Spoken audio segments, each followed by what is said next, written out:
Muy buenas, familia liceísta, Dios les bendiga. Es una bendición el poder nuevamente conectarnos y estar ustedes ahí atentos a lo que Dios hace. Sabemos que estamos en un tiempo muy difícil, hay mucha enfermedad, mucha adversidad, muchos problemas, pero sabemos que tomados de la mano de Dios saldremos adelante. Y me encuentro en esta tarde con Alejandra, nuestra coordinadora, que es una gran bendición y asombradas cómo el tiempo está pasando. Así es, familia liceísta, ya estamos en junio, nuestros estudiantes se están preparando para salir a un periodo de vacaciones después de tener triunfos académicos en estos meses que ya hemos abarcado. Así que es muy importante, así como en este medio año Dios nos ha acompañado, seguir pidiendo su misericordia y su favor, seguir enseñándole a nuestros niños su palabra. Y es por eso que tenemos una invitación muy importante. Ay, sí, el día de hoy queremos que ahí muy atentos escuchen el mensaje de parte de Dios para nuestras vidas. Realmente la palabra es viva y eficaz y que seamos esos oidores y hacedores de la palabra. Entonces, este consejo para las familias, espero que sea de gran bendición para cada uno de ustedes. Dios les bendiga. Bendiciones. Buenos días, ¿cómo están? Levante la mano el que está bendecido hoy. Amén. Bueno, los niños también están diciendo, yo también. Bienvenidos sean todos los niños a la iglesia, amén. Y cuando un niño llora, grita, amén, gloria a Dios, está alabando también. Pareciera que nos interrumpieran, pero no. Amén, eso. ¿Cómo es? ¿Cómo es? ¿Cómo dijiste? Eso. Muy bien. Esos son los niños, no hay que hallarlos, están en el templo. Y si los niños no adoran en el templo y no gritan así como él, entonces ¿en dónde? Amén. Bueno. Aleluya, tengo un hincha ahí, bien, amén. Bueno, me presento, soy Julio Orozco. En algunas oportunidades he estado aquí. He estado aquí con ustedes y bueno, me permite hoy el Señor a través de sus pastores venir a compartir la palabra, pero poder hablar la palabra del Señor. No siempre lo hago bien, algunas veces me alejo mucho, pero siempre oro al Señor para que me permita enseñar la palabra del Señor a ustedes y a la iglesia en general. Entonces, ¿cuántos quieren oír hoy palabra del Señor? ¿Quieres oír la palabra del Señor, amigo? Amén. Bueno, voy a pedirles que oren, vamos a orar así como están. Voy a pedirle al Señor que hable a través mío, que enseñe, que pueda escuchar la voz de Dios a través mío. No soy el mejor para hablar del Señor, pero hoy Dios ha permitido que esté acá, entonces que sea el Señor hablando a través mío. Amén. Padre, gracias en el nombre de Jesús de Nazaret. Gracias por tu consejo, gracias por tu palabra, gracias por lo que hablas en este tiempo a la iglesia, Señor. Te pedimos que seas tu Espíritu Santo llegando a nuestros corazones, Señor. Usa mi vida, Señor, usa aún mis imperfecciones. Permíteme hablar a tu iglesia, a tus hijos, a tus escogidos, tu bendita palabra. Te adoro, Señor. Hoy queremos proclamar que Jesús es el Señor de esta congregación. Jesús es el Señor en este lugar y que tu palabra será hablada y será proclamada en este lugar. En el nombre de Jesús. Amén. Amén. Bueno, hay un texto en la Biblia que he venido analizando, meditando hace un buen tiempo.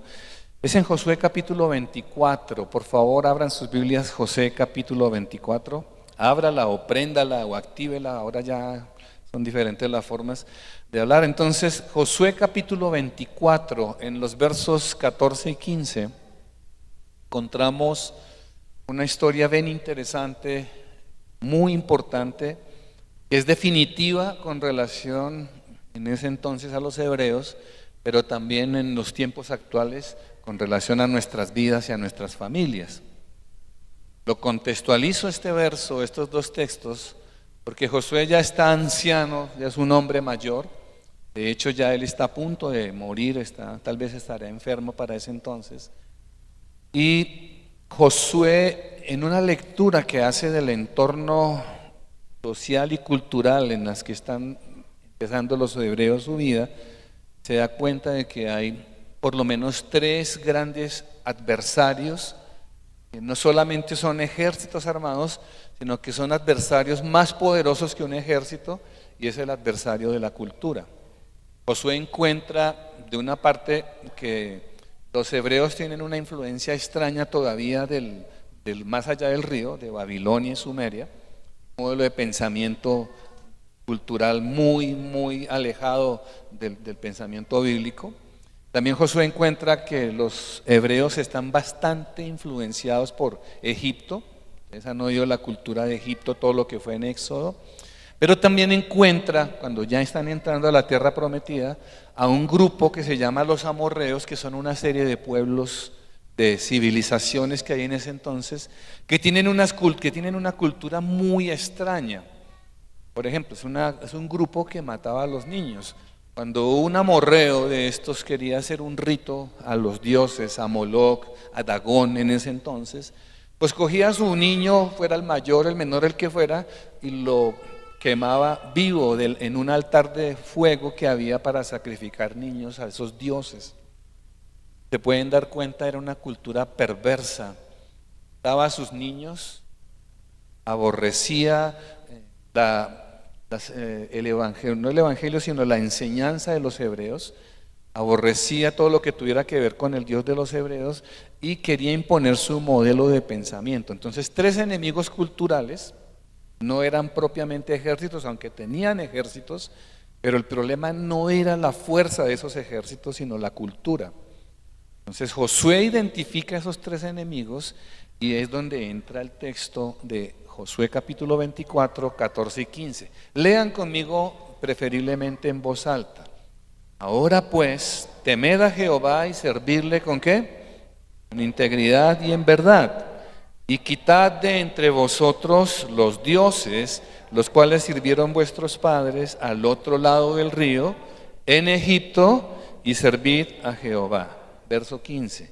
Y si mal os parece servir a Jehová, escogeos hoy a quien sirváis, si a los dioses a quienes sirvieron vuestros padres cuando estuvieron al otro lado del río, o a los dioses de los amorreos en cuya tierra habitáis, pero yo y mi casa serviremos a Jehová. Entonces, queridos hermanos, el problema de la cultura. Este texto nos muestra 3 o 4 enseñanzas muy importantes, iglesia, que usted debe llevar a su corazón, permitir que el Espíritu Santo le hable y le aclare, que el Espíritu Santo le dé instrucción a su vida para que usted pueda hoy realmente llevarse lo mejor de lo que el Espíritu Santo quiere hablar a su vida. Entonces vamos a ver algunos aspectos. Primer aspecto, el servicio. Porque Josué le dice a los hebreos, dice, escojan a quién van a servir. Y van a servir a Jehová, sírvanle con integridad y con verdad. Entonces el primer aspecto relevante es servicio. Si está tomando nota, escriba el servicio.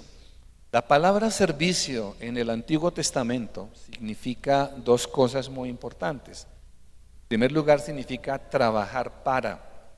En segundo lugar, significa adorar. Óiganlo bien, que Josué está haciendo un reto a las familias. No está haciendo un reto personal a un individuo, a un hombre o a una mujer o a unos niños. Él está haciendo el reto a unas familias. Yo y mi casa, está diciendo. Es decir, mi familia, yo y los que están a mi cargo, yo y los que Dios puso bajo mi tutela, serviremos al Señor. Servir, trabajar para Dios y adorar a Dios. El verbo en hebreo es el mismo, trabajar para o adorar a Dios. Miren, ustedes ven aquí al grupo de alabanza, ustedes lo ven aquí cantando y qué lindos que se ven los hermanos y cómo cantan de hermoso, pero la mayoría de ustedes no saben lo que significa estar acá. ¿Cuántas veces se reúnen a ensayar? 2, 3 veces, 2 veces a la semana. ¿Cuántas a orar? Tiempos también. Y aparte de eso, la afinación que cada músico tiene que dar, su tiempo personal. Es decir, alabar a Dios involucra un trabajo para Dios. Involucra tiempo, involucra esfuerzo, involucra decisión y mucho compromiso, hermanos queridos. Entonces, el servicio a Dios, en este caso partiendo de alabanza, pero ¿qué es lo que usted hace en donde se encuentra? Está en la universidad, ¿cómo usted sirve a Dios en la universidad? ¿Cómo trabaja para Dios siendo testigo del Señor en donde usted se encuentra? ¿Cómo usted honra al Señor en su trabajo? ¿Cómo honra al Señor en su empresa, en su economía? ¿Cómo honra al Señor en la forma como usted administra el dinero? Cuando Dios nos dice trabajar para Dios en la calidad de servicio, significa que todo lo que hacemos está en línea directa, en conexión con el Señor. ¿Cuántos lo creen así, hermano? Es decir, no hay un divorcio que usted adora aquí en la iglesia el domingo y luego entre semana usted va a la selva y se vuelve loco haciendo lo que tenga que hacer. No. Todo lo que usted haga está conectado con el altar de Dios. Todo lo que usted haga tiene una conexión directa con el trono y ya vamos a ver a cuál Dios o con cuál Dios estaremos interactuando nosotros. Algo bien importante sobre el servicio, hermanos queridos. En Hebreos 6:10, escúchenlo los músicos, los que cantan, los sugieres, los hermanos que sirven, los que colaboran aquí, los que aconsejan, los que visitan, los que oran por los enfermos. Miren lo que dice Hebreos 6:10. Porque Dios no es injusto para olvidar vuestra obra y el trabajo de amor que habéis mostrado hacia su nombre, habiendo servido a los santos, es decir, a la iglesia, y sirviéndoles aún. ¿Qué nos dice el texto, hermanos queridos? Dios no es injusto y no olvida lo que tú haces. Dios tiene presente lo que estás haciendo. Por eso, papás que están aquí con niños pequeños, enséñelos a servir desde temprano. La mejor herencia que usted puede dejar sobre estos niños es que aprendan a servir al Señor, que trabajen para Dios y que adoren al Señor. Es la mejor herencia porque esa herencia les va a garantizar hacia adelante desarrollo, progreso, propósitos cumplidos, proyectos de vida alcanzados a través del servicio que hagan las familias al Señor. Queridos hermanos, miren, yo sé que muchos de ustedes pueden estar recibiendo ayudas del gobierno, no está mal. En última, son políticas públicas que ayudan a que la gente supere circunstancias difíciles en ciertos momentos. Pero realmente quien sostiene su vida, quien abre camino, como lo cantábamos ahora, quien bendice sus planes y sus propósitos, es el Señor. Y si sirves al Señor Dios de Israel, Él abrirá camino, Él te bendecirá, Él proveerá, no te faltará para que hagas tu carrera, para que hagas tu profesión, para que estudies en tu universidad, tu trabajo será bendito, hermano querido. Aleluya. Dale un aplauso al Señor, amén, amén. Miren esto, hermanos, yo conozco un par de personas, bueno, de hecho son varias, que viven con el salario mínimo. Una de ellas es mujer sola, está a cargo de su familia, tiene 2 hijos adolescentes, tiene 2 hijos hermosos, gana el mínimo. Pero Dios la sostiene con el salario que le da. Le alcanza para diezmar, ofrenda a la iglesia en donde se congrega. Y Dios le ha sostenido todo el tiempo de su trabajo como mujer sola. Dios ha provisto. Y he conocido conozco otro que ahorra y presta dinero. Y tiene una pensión que es un mínimo. ¿De dónde viene la prosperidad sobre el ingreso? De Dios. Porque conozco otros que ganan millones y están más endeudados que... Conozco otros que tienen supremamente ceros y ceros y ceros en sus cuentas chequeras, pero deben todo y están quebrados y están en la ruina a pesar de que tengan dinero. ¿Por qué eso, hermanos queridos? Porque no han entendido que el principio de la bendición es servir al Señor. Si tú sirves al Señor, Dios se encargará de tus asuntos. Terminarás tus estudios, coronarás con un buen trabajo, viajarás. Los que han estado pensando en hacer una maestría, un posgrado en los Estados Unidos, en Europa, donde sea, no pares de soñar, no descartes tus sueños, porque si tú sirves al Señor, Dios te llevará a esos y otros lugares que tú jamás imaginaste. Lo digo porque eso fue lo que pasó con mi vida. He tenido la oportunidad de estudiar en el extranjero, he tenido la oportunidad de ser influyente en otras culturas, en otros medios, no porque yo haya hecho mérito alguno. Lo único que hice fue servir al Señor. Lo único que hice fue ponerme en la línea de sujeción con mis pastores y servir a mi Señor. Y el Señor se ha encargado del resto.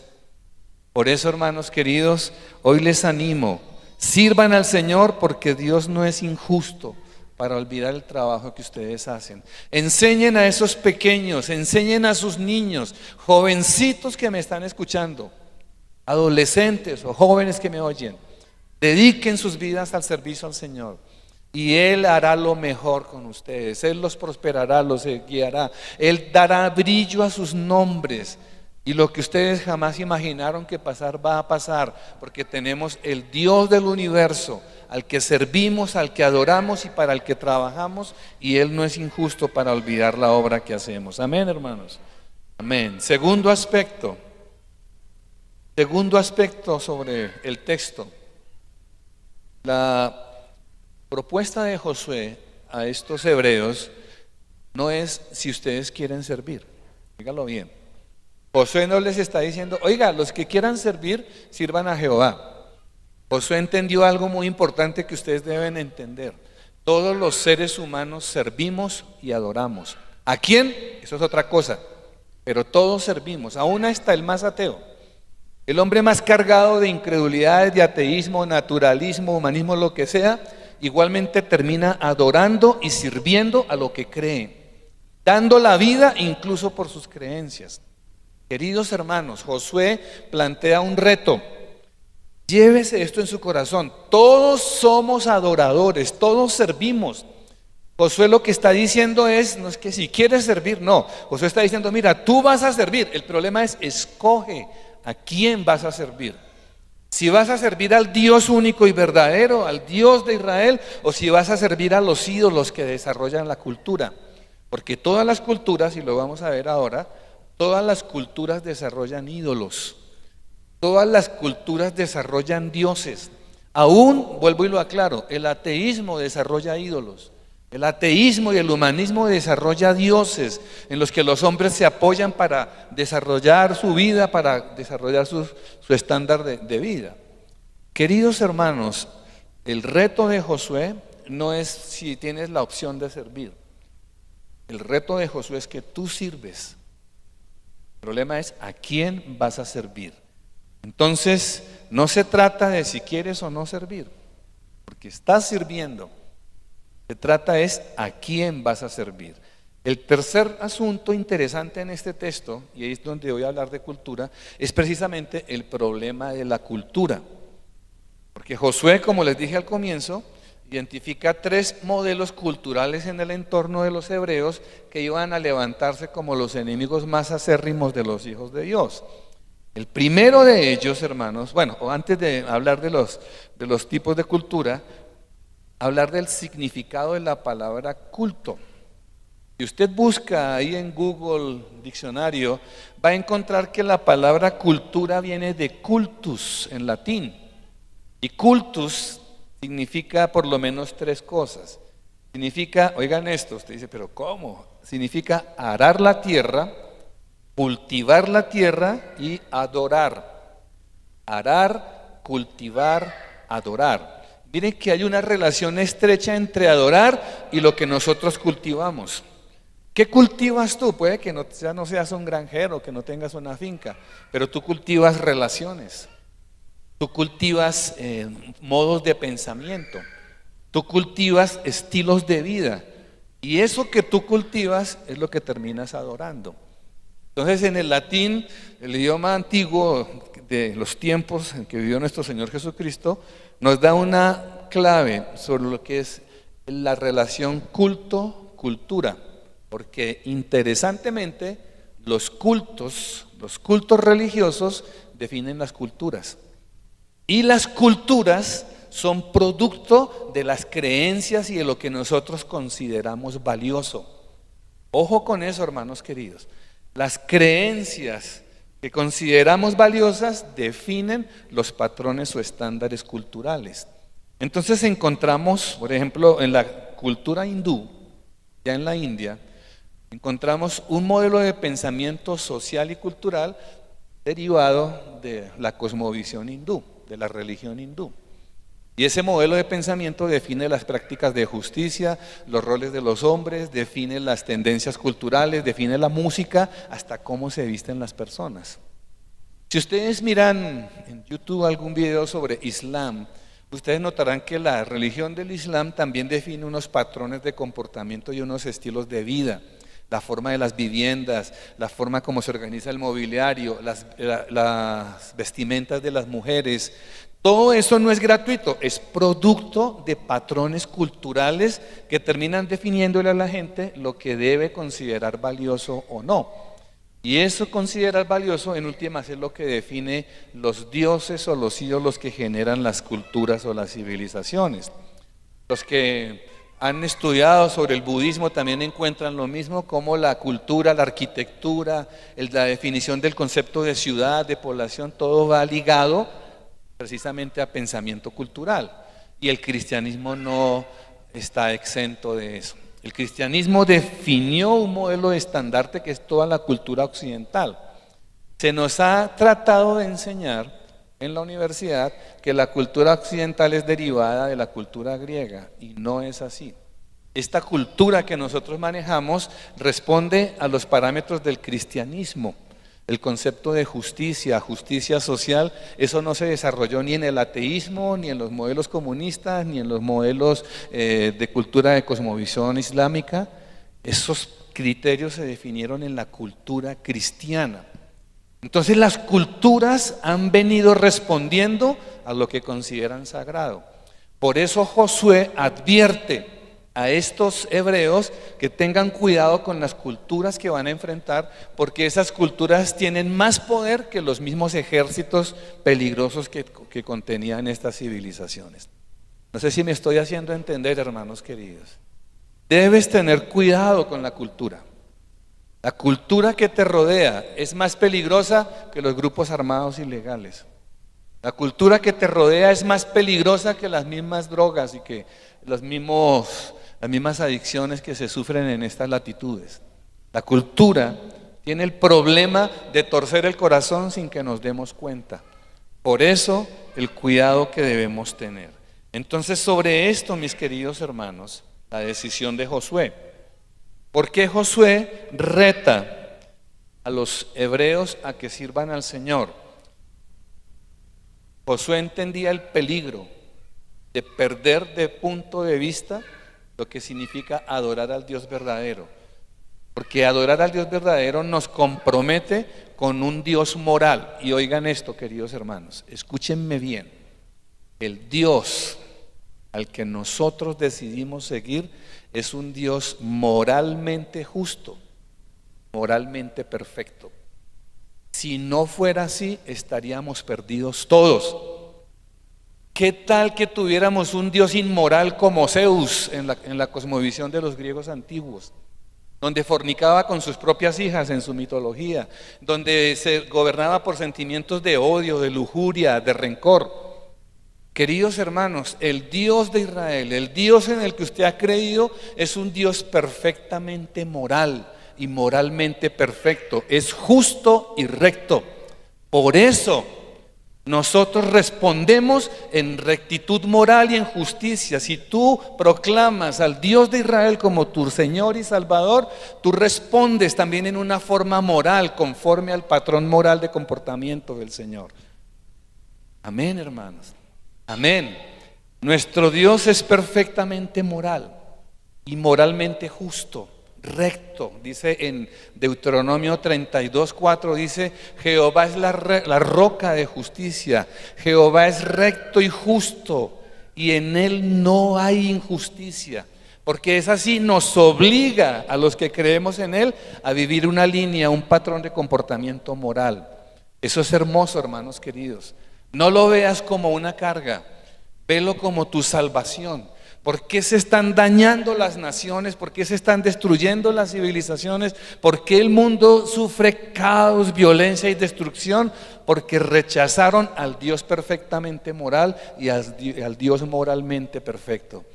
Hoy, como iglesia de Cristo, más que nunca, como en ningún otro momento de la historia del cristianismo, debemos rendirnos, doblegar nuestras vidas y enseñar a nuestros niños a que se dobleguen ante el Dios perfectamente moral y moralmente perfecto. Gloria a nuestro Dios. Eso nos salvará de la debacle, queridos hermanos. Porque donde fuese quitado, y de hecho en teología sabemos que cuando el Espíritu sea quitado, cuando venga el rapto de la iglesia, y junto con la iglesia que se va a la eternidad, se va el Espíritu Santo. Imagínense lo que va a pasar en la tierra, lo que va a pasar en los hombres cuando no hay Espíritu Santo ya que detenga la maldad de los hombres. Si alguien detiene la maldad y el corazón perverso, si este país no se ha dañado más y destruido más, es porque el Espíritu Santo está a través de sus hijos, la iglesia, actuando, bendiciendo, renovando, salvando, construyendo.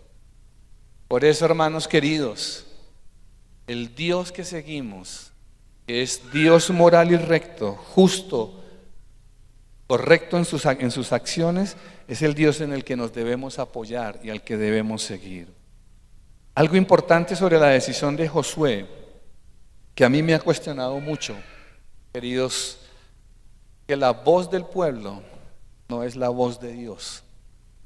Óiganlo bien, jóvenes, porque en estos tiempos de muchas ideas que van y vienen, creemos que todo lo que se está diciendo en redes y todo eso es porque lo dicen youtubers que tienen 500,000 seguidores, entonces ya es la verdad.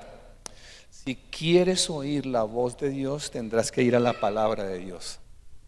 Porque si vamos a aplicar que la voz de Dios es la voz del pueblo, entonces, ¿cuántas voces vamos a oír?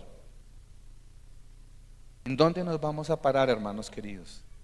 Necesitamos ser celosos con esto y aprender a discernir que jamás Dios está en medio de civilizaciones que son contrarias o que son opuestas a los propósitos de Dios.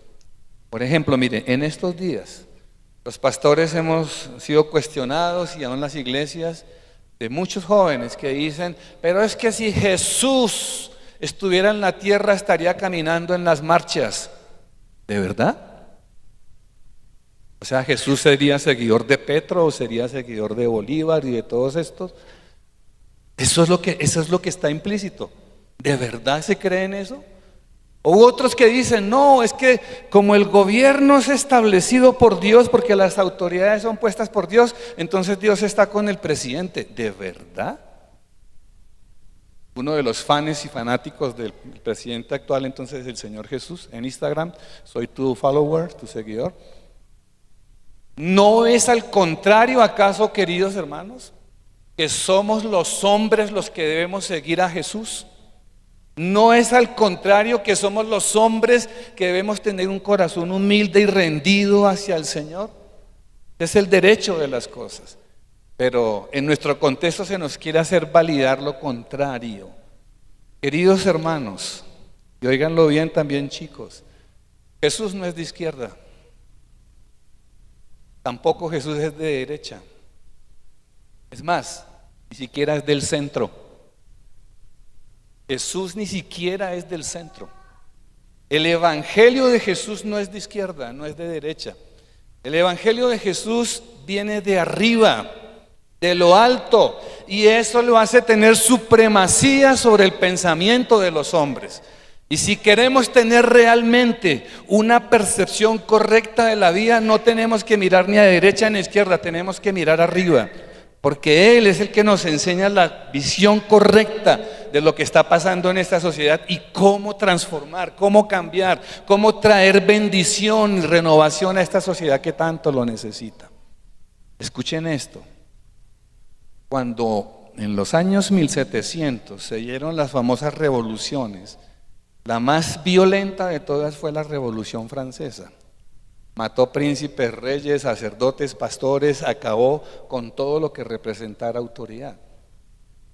Y dice la historia que el mismo fenómeno de odio social se estaba migrando a Inglaterra. Y ya en Inglaterra, que también era muy parecida a la Francia de ese entonces, comenzaron a darse esos resentimientos y esos odios sociales. Pero hubo algo que salvó a Inglaterra y lo dicen los libros de historia, aunque no lo comentan mucho. Y fue que por esa época el Espíritu Santo levanta a dos muchachitos hermanos, jovencitos, los hermanos Wesley. Y comienzan estos hombres, siendo de 14, 15 años, comienzan a orar por Inglaterra y a predicar el Evangelio en Inglaterra, en medio de los odios sociales y en medio de la crisis económica más fuerte en esa Inglaterra victoriana. ¿Saben qué pasó, hermanos? Inglaterra se libró de la destrucción porque hubo hombres que se atrevieron a predicar el Evangelio de Jesús. Y no eran precisamente mayores, ancianos, eran jóvenes. Oigan, jovencitos que nos escuchan, yo les reto, prediquen el Evangelio de Jesús. Se van a ganar más insultos que por estar en izquierda o en derecha. Pero les aseguro una cosa, van a traer transformación y van a traer cambio a esta nación. Ese es el mensaje de Dios para la iglesia, queridos hermanos. Eso es lo que Dios tiene para sus vidas. Y sí hay esperanza, hermanos queridos. Hay una esperanza profunda, poderosa en la predicación del Evangelio. Si no fuera así, este Evangelio ya hace tiempo hubiera desaparecido. Pero donde llega el Evangelio hay transformación, hay cambio, hay mover en la cultura, hay desarrollo, hay progreso, hay bendición. ¿Cuántos de ustedes han sido bendecidos desde que están en la vida cristiana? Levanten la mano. Amén. ¿Cuántos de ustedes se quejan? Ok, bien. ¿Cuántos han tenido la gracia de Dios, el favor de Dios para sacar adelante sus proyectos de vida? Amén. Hay cambio en la enseñanza del Evangelio, hay bendición, hay transformación. Ahora, la decisión de Josué la plantea muy bien el apóstol Pablo en el libro de Romanos. Y quiero que ustedes me acompañen a leer Romanos capítulo 1. Este texto de Romanos es muy mortificante para muchos. De hecho, ya hay iglesias en este tiempo que no lo leen porque lo consideran ofensivo. Pero es la palabra de Dios, queridos hermanos. Es el mensaje del Evangelio. Por este texto de Romanos que voy a leer, en países como Canadá, Europa, han cerrado iglesias por este texto. Por este texto de Romanos, muchos pastores han sido encarcelados y han sido maltratados y perseguidos. Pero es la palabra del Señor. Si usted tiene algún reclamo con este texto, vaya al departamento de quejas del reino de los cielos y dígale al Señor, no estoy de acuerdo con esto. Pero este texto describe muy bien lo que está pasando con la cultura y particularmente con la cultura occidental. Dice, verso 21, Romanos capítulo 1, verso 21. Pues habiendo conocido a Dios, no le glorificaron como a Dios, ni le dieron gracias, sino que se envanecieron en sus razonamientos. ¿Y qué pasó entonces? Su necio corazón fue entenebrecido. Profesando ser sabios, muy inteligentes, muy racionales, es que yo soy experto en sociología, yo tengo este máster, este doctorado, es que yo soy experto en conflicto, yo soy aquello y lo otro. Profesando ser sabios, ¿qué pasó? Fueron necios y cambiaron la gloria de Dios, hicieron una permuta, la gloria del Dios incorruptible por semejanza de imagen de hombre corruptible. ¿De qué más? De aves, de cuadrúpedos y de reptiles. Aquí viene como la disciplina de Dios cuando Dios reprende y castiga al que cambia la gloria de Dios. Verso 24, por lo cual, ¿qué hizo Dios? Los entregó la inmundicia en las concupiscencias de sus corazones de modo que deshonraron entre sí sus propios cuerpos, ya que cambiaron la verdad de Dios por la mentira, honrando, ¿y qué? Oigan, culto, cultura, una asociación, culto, cultura, dando culto a las criaturas antes que a quién, al Creador, el cual es bendito por los siglos. Amén. Verso 26. Nuevamente la reprensión del Señor. Por eso, ¿qué fue lo que hizo Dios? Pues aún sus mujeres cambiaron el uso natural por el que es contra naturaleza. De igual modo, también los hombres, dejando el uso natural de la mujer, se encendieron en su lascivia unos con otros, cometiendo hechos vergonzosos hombres con hombres. ¿Y qué pasó? ¿Cómo fueron disciplinados? Recibiendo en sí mismos la retribución debida a su extravío. Verso 28. Y como ellos no aprobaron tener en cuenta a Dios, ¿qué hizo el Señor? A una mente reprobada, es decir, nunca lo van a entender. Y ese es el problema con estos modelos de pensamiento. Se puede leer esto y no lo van a entender porque están entregados a una mente ¿qué? Reprobada.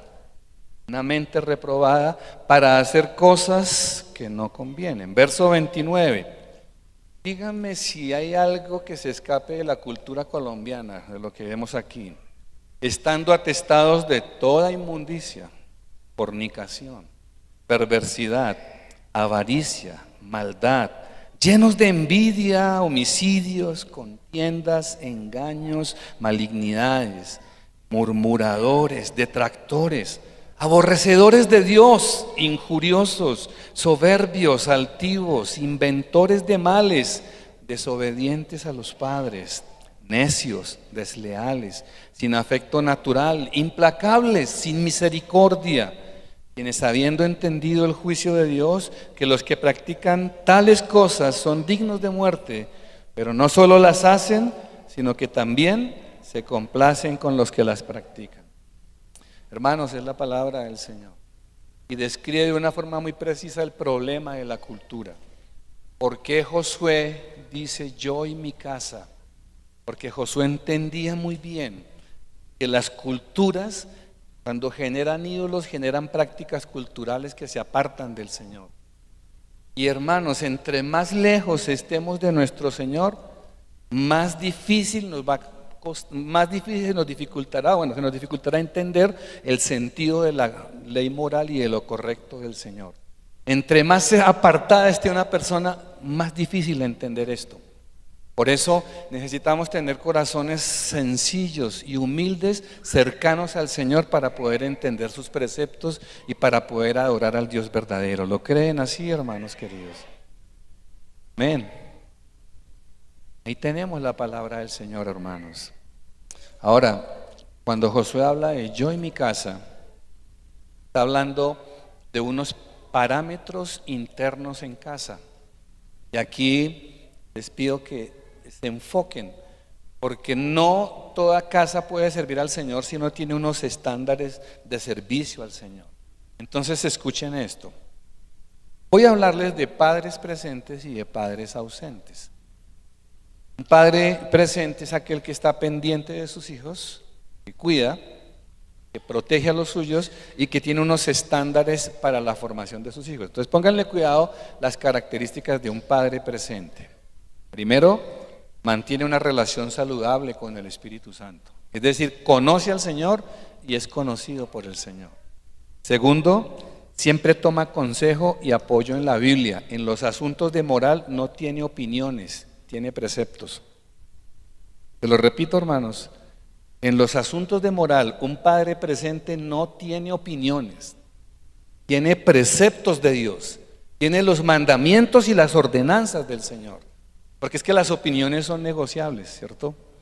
Pero los preceptos no, los principios están ahí para cumplirlos, para regirnos por ellos. Siguiente, un padre presente sabe escuchar y orientar a sus hijos con sabiduría. Un padre presente tiene un espíritu sano y un corazón perdonador. Entiende que nos podemos equivocar y está a disposición de perdonar y de pedir perdón. Un padre presente tiene una actitud proactiva hacia el conflicto. Cuando hay conflicto, el padre entiende que estamos expuestos a ello y sabe manejar los incendios y bajarlos hasta poder apagarlos. Y por lo general, hermanos, un padre presente siempre se convierte en el referente y admiración de sus hijos. Sus hijos querrán ser como su papá, aún ya siendo adultos, pero admirarán a su papá o a su mamá porque consideran que es un patrón de comportamiento y de ejemplo ideal a seguir. Por el otro lado, los padres ausentes. Con los padres ausentes, miren lo que dicen: presentan una débil o inexistente relación con el Espíritu Santo. Un padre ausente por lo general no conoce al Señor y le cuesta trabajo entender los propósitos del Señor. Un padre ausente desconoce la Escritura, pero vive de opiniones. Tiene muchas opiniones, tiene redes sociales y comenta muchísimo, pero desconoce la Escritura, ignora los principios que gobiernan la humanidad. Un padre ausente manifiesta una tendencia al conflicto y a la intolerancia.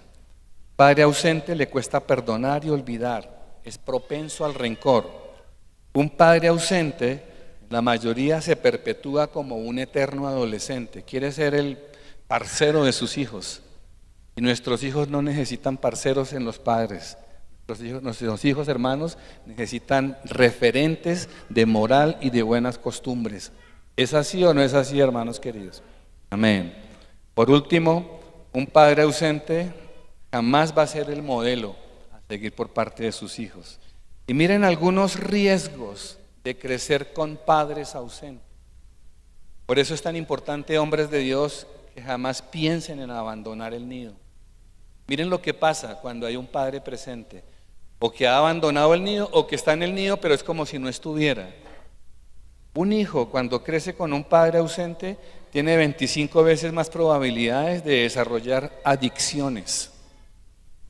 Díganlo bien, adicciones. Un hijo, cuando crece con padre ausente, tiene 5 veces más probabilidades de desarrollar tendencias suicidas. Un hijo, cuando crece con padres ausentes, tiene 30 veces más posibilidades de terminar en comportamientos delictivos. 30 veces más posibilidades de abandonar sus estudios o de perderlos. Miren el impacto que genera cuando un hombre abandona el nido, o cuando la mamá, aunque por lo general en nuestra cultura machista es el hombre el que abandona, pero cuando un padre abandona, condena a sus hijos al fracaso escolar, en un rango de más o menos 30 veces. Otra, cuando un hijo crece con padres ausentes, tiene 50 veces más probabilidades de que fracase en su futura vida matrimonial, 60 veces más probabilidades de que viva en línea de pobreza cuando es adulto, 40 veces más probabilidades de que desarrolle una personalidad emocionalmente inestable. Y miren la última, 75 veces más probabilidades de que repita en sus hijos su patrón o su modelo de ausentismo. Entendemos, hermanos queridos, por qué es importante preservar nuestros hogares, preservar la familia, mantener el núcleo del hogar sano, saludable y estar ahí. ¿Lo entendemos, varones? Díganme si sí lo entendemos. Amén. Es importante estar ahí.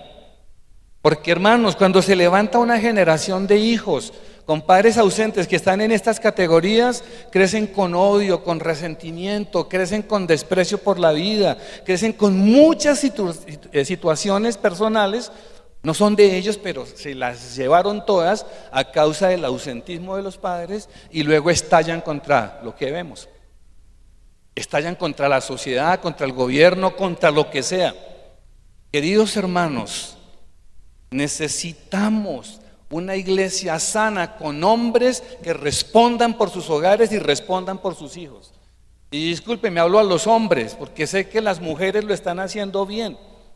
La gran mayoría de las familias en Colombia son cabeza de familia mujeres y como sea están luchando y batallando por sacar a sus hijos adelante. Pero los hombres van de nido en nido haciendo el estrago y evadiendo la responsabilidad. Por eso necesitamos en la iglesia del Señor hombres que teman al Señor y vivan para un solo hogar y vivan para sus hijos. Amén. Amén.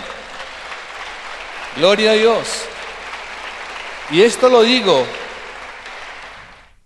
No por los hombres casados que ya están acá, lo digo por los jovencitos solteros, los niños que me están escuchando. Porque a la vuelta de unos años ustedes van a tener un hogar. No fracasen como fracasaron sus padres. No lo dañen como lo dañaron los que están alrededor suyo. Aprenda hoy que si Dios le permite un hogar, una familia, es para siempre. Y que ese hogar y esa familia será un instrumento de bendición si lo haces bien. Si trabajas de la forma correcta para cuidar de los que Dios ha puesto a tu lado. ¿Lo creemos así, hermanos queridos? Yo no estoy contra las ayudas del gobierno, me parece que está saludable, parece bien que se les apoye y que sean escuchados, eso creo que es justo, pero oigan esto, yo no puedo permitir que otros o el gobierno solucione lo que yo tengo que solucionar. Yo soy el responsable de mis hijos. Yo soy el que tengo que sacarlos adelante, el que tengo que animarlos, motivarlos, proyectarlos. Yo no puedo esperar a que terceros lo hagan. Eso no es bíblico. La Biblia me enseña que es el hombre de Dios el que responde por los suyos y saca adelante sus generaciones. ¿Cuántos lo creen así, hermanos queridos? Entonces esfuércese, varón, por sacar adelante sus hijos. No piense que el matrimonio tiene fecha de vencimiento. Ningún matrimonio en Cristo tiene fecha de vencimiento, queridos hermanos. Todo matrimonio en Cristo es para siempre. ¿Por qué? Porque si lo logramos, esto de las características, riesgos de los niños que crecen con padres ausentes jamás se presentará entre los hijos de Dios. Por eso es que sus hijos están preparados, destinados por Dios para gobernar, para sacar adelante sus empresas, para ser excelentes artistas, productores. Sus hijos están destinados a ser los mejores académicos, investigadores. Sus hijos están destinados a ser pastores, líderes. Sus hijos están destinados a administrar la economía, a manejar bien el gobierno. Díganme si eso es así o me equivoco, hermanos queridos. Aleluya, aleluya. Ese es el poder de la decisión de Josué cuando dice: yo y mi casa serviremos al Señor. Ese es el poder de una decisión, hermanos queridos. Y mujer, si te tocó sola, hazlo bien. No te desencantes por las situaciones que estás viviendo. Si te tocó sola, agradece a Dios porque Dios te está dando la vida, la salud, el respaldo y lo harás mejor. Lo vas a hacer mejor y vas a sacar a esa generación adelante. Y Dios pondrá el mismo reino de los cielos a favor tuyo para que tú avances con tus hijos y para que ellos no sufran la vergüenza ni todo el daño producto de los padres que abandonan. Porque aquí entre nos, cuando una familia se acoge al Señor, cuando un hombre o una mujer se acoge al Señor y así venga de esquemas totalmente torcidos, esa persona es bendecida y es transformada, hermanos queridos. Yo soy ejemplo de eso. Yo tuve un padre ausente. Yo tuve un padre que no me conoció muy bien y que le costaba trabajo decirme que me quería. Solo lo hacía cuando estaba borracho. Pero pobre, fue su vida. Fueron sus circunstancias personales. Yo aprendí eso, lo amé, lo respeté hasta el último día de sus vidas y lo honré. Pero en cuanto a mí, tomé la decisión de que iba a creer y a confiar en la palabra del Señor, y eso me salvó de haber repetido el modelo de ausentismo de mi papá. Hay buenas noticias, varones de Dios. Tú no estás obligado a repetir el patrón de comportamiento incorrecto de tu entorno de familia. Lo mismo, mujer, no estás obligada a repetir los mismos errores.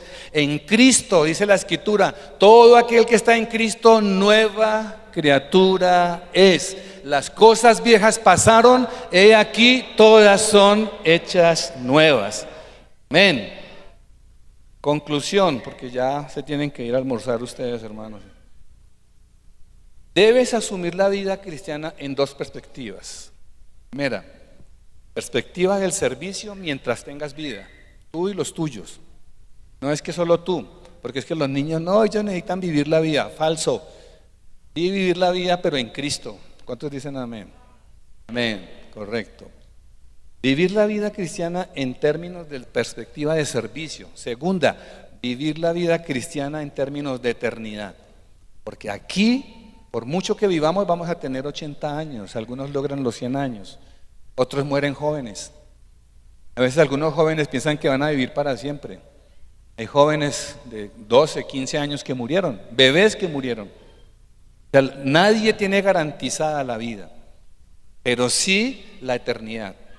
La vida es corta aquí, pero la eternidad, la misma palabra lo dice, eternidad. Por eso enseñemos a nuestros hijos con perspectiva de eternidad, con perspectiva del reino y del lugar a donde vamos a morar todos aquellos que hemos sido redimidos por la sangre del Señor. Es de que, hermanos queridos, eso. Y por último, vive tu fe de una manera funcional. Sé funcional en tu fe. Dios no te está llamando aquí a ser irracional y extraño en tu práctica de fe. Tu práctica de fe tiene unas implicaciones directas en tu entorno de familia, economía. Organiza tus negocios, organiza tu empresa, organiza tus relaciones con tu cónyuge.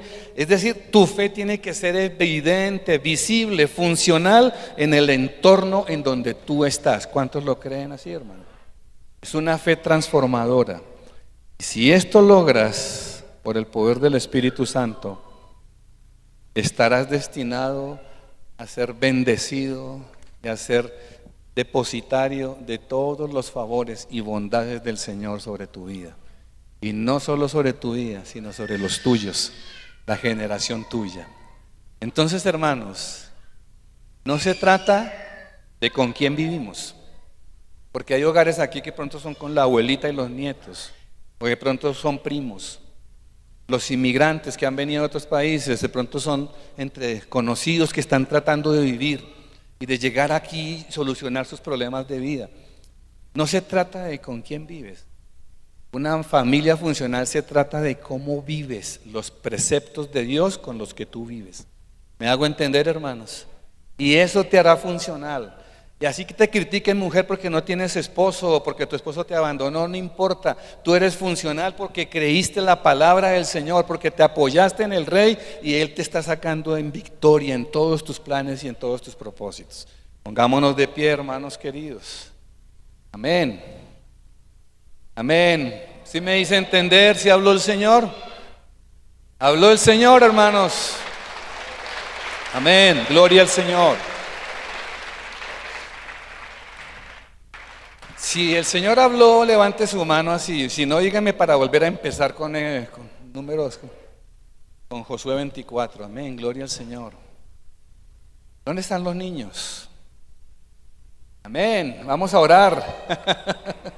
¿Dónde hay más niños? ¿Dónde? Allí hay uno, hermoso está ese niño, lindo. Aquí hay otro, amén, otro niño lindo. Vamos a bendecirlos, ¿listos? Que se levanten sirviendo al Señor. Entonces, papá o mamá o abuelito o el que esté a cargo, tome a ese niño y abrácelo. Y vamos a orar bendiciéndolos, amén. Padre Celestial, en el nombre de Jesús, gracias por esta generación de niños que nos has regalado. Gracias por este tesoro hermoso de estos chiquitos, estos nenés, estos bebés, Señor. Y hoy confesamos que esta generación de niños son niños para el Señor y su trono. Hoy confesamos que levantaremos una generación de niños que servirán al Señor, que lo adorarán, que lo honrarán y lo bendecirán. Bendiga a ese niño, hermana, bendiga a ese bebé, hermano querido. Y diga, Señor, yo confieso que este niño se levantará en tu temor y se levantará en tu conocimiento. Y yo mismo lo levantaré, yo lo orientaré, díselo al Señor. Yo lo orientaré, yo lo guiaré a Cristo. Dile al Señor, yo oraré por él, yo lo cubriré, yo le enseñaré tu palabra, yo lo apartaré de la cultura perniciosa y lo bendeciré todos los días de su vida. Porque mi casa, mis hijos te pertenecen a ti, Señor. Gracias por estos niños. Dígale, Señor, gracias por estos dos niños. Aunque gritones, aunque bulliciosos, aunque a veces necios, son una bendición. Gracias por estos bebés, por estos niños. Gracias por lo que has hecho con ellos. Los bendigo, Señor. Los amo porque tú me los has dado, Señor. Gracias en el nombre de Jesús. Amén, amén, Señor. Y ahora, hermanos, los que son jóvenes, adolescentes, jovencitos, levanten su mano un momento. Amén. Amén. Sin temor, díganle: Señor, aquí estoy. Hoy quiero decirte, joven, no teman. No teman. Si estas protestas te quitaron la fe y la esperanza, hoy te digo: no temas. Dios te va a bendecir, Dios te va a sacar adelante, Dios va a hacerte cargo de tu vida, te va a llevar a los propósitos que Él ha trazado para tu vida. Así es de que levanta esas manos y dile: Señor, gracias. Gracias porque tú me das esperanza. Dile: Señor, gracias porque en medio de la incertidumbre y aún en medio de la pobreza, tú tienes un plan conmigo. Lo acepto, te serviré, Señor. Acepto tu plan, caminaré en función de ti, trabajaré para ti. Díselo, jovencito: trabajaré para el Señor, solo al Señor adoraré. Te honraré y te bendeciré y seré para ti por siempre, Señor. Díselo al Señor, hermano. Díselo, jovencito: te honraré en mi universidad, te honraré en el trabajo, te honraré en el deporte, te honraré con la música, con el arte, con los talentos que me das. Te honraré a ti, proclamaré tu bondad y tu gracia. Y seré tuyo, seré tuya, Señor, solo para ti. Te bendeciré y te exaltaré, porque tú eres mi Dios y mi Señor. Aleluya, dale gracias al Señor. Y ahora, hermanos, amén, gloria a Dios. Los hogares, las familias, si están aquí esposo y esposa, tómense de la mano, abrácense, perdónense incluso, y lo demás en casa, consiéntanse, valídense lo hermosos que son. Si estás sola, mujer de Dios, no tengas desesperanza. Dios tiene también para ti un buen pedazo de la torta de hoy. Dios te va a bendecir y te va a respaldar en lo que tú estás haciendo. Entonces vamos a bendecir estos hogares, sea que ya parejas o sea que tú estés a cargo, sea la abuela, sea el papá, el que sea. Dios te va a bendecir hoy. Padre, gracias. Bendice esta generación de hogares, estas hermanas, mujeres solas, cabeza de familia, bendícelas. Levanta, Señor, un espíritu guerrero en estas mujeres, Señor, que ellas puedan decir con sus hijos: yo y mi casa serviremos al Señor. Que ellas puedan proclamar con los que están cuidando: yo y los míos te serviremos, Señor eterno. Te pido que les hagas fuertes, Señor. Haz fuertes a estas mujeres. Llénalas de tu gozo, de tu unción, de tu favor. Llénalas de tu potencia, Espíritu de Dios. Quita todo desánimo, quita todo negativismo. Cambia, Señor, toda soledad y toda tristeza por el gozo y la presencia de tu Espíritu Santo en ellas, Señor. Bendice estos hogares, Señor, estos varones que nunca deserten, que nunca abandonen el nido, Señor. Reprende al diablo que quiere engañar a estos hombres, engañándolos con concupiscencias, con deseos perdidos, Señor. Reprende a Satanás y que estos hombres se mantengan leales a sus casas, firmes con sus cónyuges, firmes con sus hijos, levantando una generación que te sirva a ti, Señor del cielo. Y Señor, cuando hayan pasado los años y cuando veamos la historia de esta nación en los años que nos permitas, Señor, que podamos ver un país transformado, porque yo y mi casa servimos al Señor, porque yo y mi casa, mis pequeños, amamos y honramos al Señor y vivimos para el eterno Dios de Israel. Amén, Señor. Amén, amén. Gloria al Señor. Amén, amén. Gracias, Señor. Aleluya. Ahora escúchenme. Hay personas que nos visitan por primera vez en este lugar y yo sé que usted no se quiere ir sin la bendición del Señor. Quiero orar por ustedes. ¿Quiénes son los que hoy han venido por primera vez, que están escuchando el mensaje del Evangelio? Levanten su mano un momento conmigo, a ver si los veo por ahí. Amén. Bienvenido, bienvenido, hermano. ¿Quién más? Aquí, por acá, allá arriba, acá. Ok. Gloria al Señor. Voy a orar por ti, ¿de acuerdo? Ven acá, hermano, y oramos por ti. ¿Quién más? ¿Quién más está aquí? Allá arriba. Venga, hermano querido, vengan, hermano, vengan. Vamos a orar por ti. Hay esperanza para tu vida, hermano. Hay esperanza. Hay gracia y hay favor para sus vidas. Aleluya. Y lo que Satanás quiso arruinar y dañar en sus vidas, hoy Dios lo va a transformar. Así es de que cuiden lo que hoy Dios va a poner en sus vidas, porque van a traer bendición de una forma como nunca imaginaron. Ustedes como pareja, Dios los va a bendecir. Caminen en el favor del Señor y Él los va a sacar adelante. ¿Quién más va a venir para orar? Amén, amén, lo esperamos. Aleluya. Bien, quiero que cierren sus ojos y en voz alta repitan conmigo la siguiente oración. Venga, Señor. Digan conmigo en voz alta: Padre Celestial, aquí estoy delante de ti. Te pido perdón por todas las cosas malas que hice y que pasaron en mi vida. Y de hoy en adelante clamo por tu salvación. Te pido, Señor, que entres en mi vida, que me transformes, que me cambies y que de ahora en adelante siempre ande de tu lado, Señor Jesús. Te recibo como mi Señor, te recibo como mi Salvador. Espero en ti, Señor, y me acojo a tus mandamientos, Señor. En el nombre de Jesucristo de Nazaret. Amén, Señor. Amén. Venidos, venidos. Pasaron cosas poderosas en esta oración. Yo lo sé, lo sentí. Dios les va a sacar adelante. Sigan viniendo a esta iglesia. Este hermano que tiene la bandera de la paz, él les va a compartir unos folletos. Vayan con él un momento y luego vuelven al templo. Dios los bendiga. Gracias por haber venido. Dios los bendiga. Bueno, iglesia, alabamos al Señor.